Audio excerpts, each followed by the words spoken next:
This is Ira McKinley from the Throwaways, reporting on the state of our unions at the Solidarity Picnic in Albany, New York, on Labor Day. Our unions are being destroyed so the rich can keep on getting richer. This is a union town, all down the line. This is a union town, all down the line. And if you come to strip our rights away, we'll give you hell every time. This is a union town, all down the line. Today You have been the tide that has lifted all boats. And as we undo unionized labor, we weaken the household income. Unacceptable, un-American, and don't tell me that you as a Tea Party or you as some sort of newfound politician are going to tell us we've all done it wrong these years. It is about fairness, it's about economic and social justice, it's about taking that insatiable greed, working it out to a more favorable tax policy. When you look at our standards across the board, when you look at the factors of tax burden on major nations in the world, we are near the top for the weakest amount of taxes drawn. The problem is, from whom are we getting them? And it's the middle class. And they somehow have cleverly worked it so that they get off easy at the top, 17% of a burden of all their income versus at times 42% for the middle class. And it's time for us to connect the dots. The final graph we'll do is CEO salaries. As the wage for the middle class, as the number of union households have dropped, so conversely, the numbers have gone expeditiously upward, exponentially so that they have gone to the sky. And if you put those two maps, the two that trace each other, and overlay it with the CEO salaries, you get a major X. And if that doesn't speak volumes of what we have allowed to happen, then we don't deserve the democracy we have. Let's work it. Our democracy is only as good as we're willing to make it.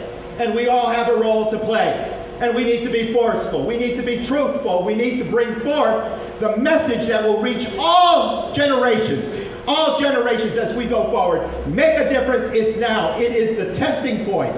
It is the true testing point of our nation. Will the middle class survive, or will it be lost? Will it survive, or will it crumble? Will it survive, or will it have lost all the battles it waged, like you in the labor movement have waged over the years, to give people opportunities for sound benefits, remuneration for all the skill sets that you bring to the table, the workers' table. This day, let's celebrate that workers' table and not deny what is truly worth us. A remuneration of salary that is compensatory with the work we do, and that will give us the health care benefits, the retirement benefits we so richly deserve. You've earned that chance to be heard. Let's be louder than loud. Let's go forward and on this Labor Day say thank you for the opportunity to speak out. But also let's say it's our time to get loud in the streets and share it with everybody, because they're getting off scot-free. And I want to bring every Tea Party Republican, every majority member of my House to this district, because they're going to hear from us about a supplemental that will provide for the resources and the timeliness and the speeding up of payments to their doorstep. Businesses who are losing jobs because of this flood, because of the ravages of the waters of Irene. Job loss, not job gain. So if you stand for jobs, come here and stand by me and talk to my constituents, and you tell them you're taking government away from them. It's not going to happen. It's not going to happen. Thank you, everybody, for being the partners you are.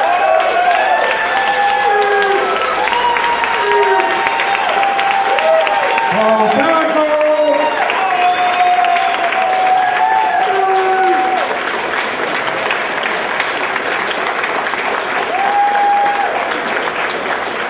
What does Labor Day mean to you guys in the unions?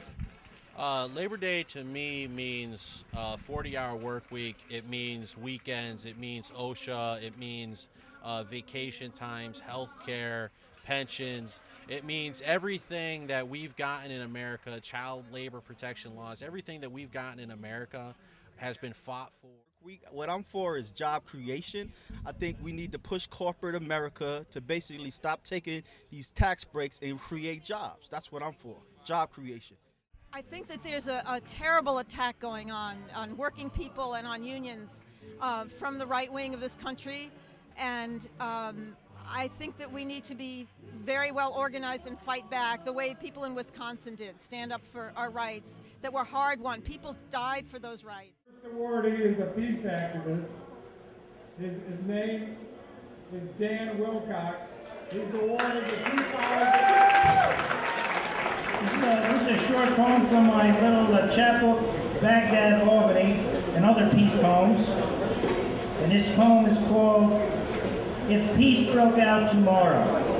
If peace broke out tomorrow in this city, across our country, throughout the world, would you be ready?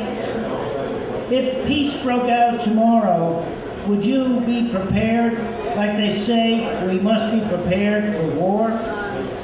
Would you be able to love the Huns, the Japs, the Gooks, the Ragheads? If peace broke out tomorrow, would you believe in peace as you believe in the axis of evil, the weapons of mass destruction? If peace broke out tomorrow, would you willingly send tax dollars for schools and hospitals instead of for bombers and aircraft carriers?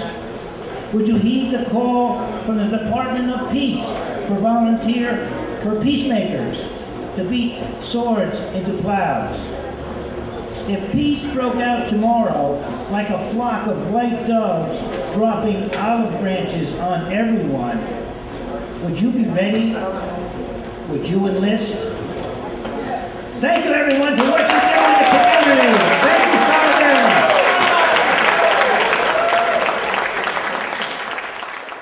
Media production and a meeting space for artists, activists, and independent media makers of all kinds. Here to accept the award for Sanctuary for Independent Media is Steve Pierce. And Steve Pierce.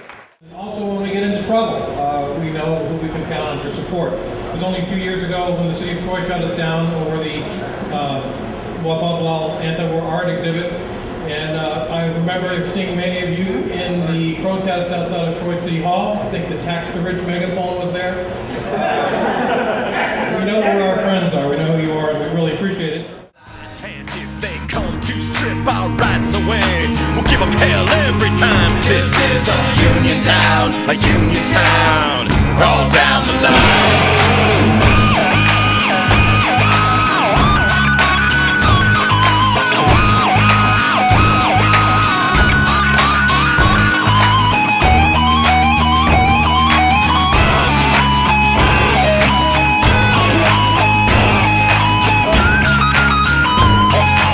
She's also been an activist and a student mobilizer.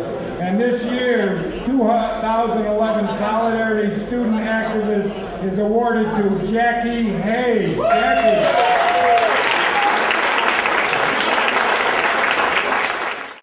I know that one individual cannot do it alone. It takes a group, it takes unions, it takes working together, it takes a collective effort to make change happen.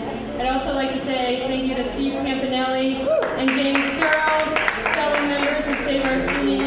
And as you may or may not know, this year SUNY, we had our budget cut by $300 million. That's on top of 20 years of consecutive cuts to state public higher education.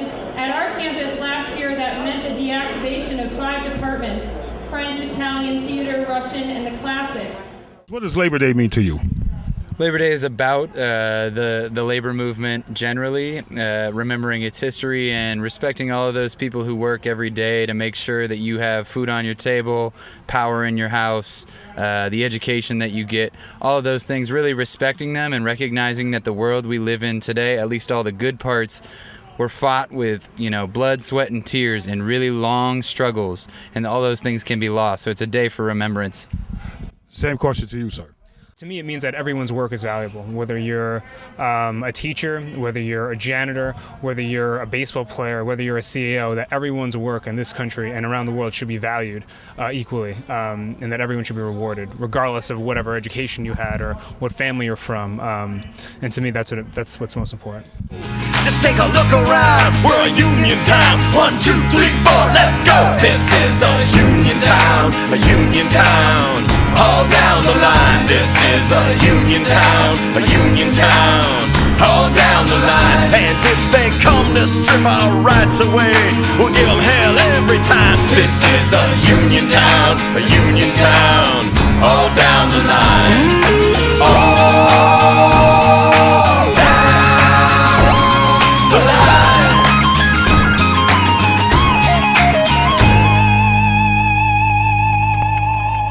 I'm Tom Morello,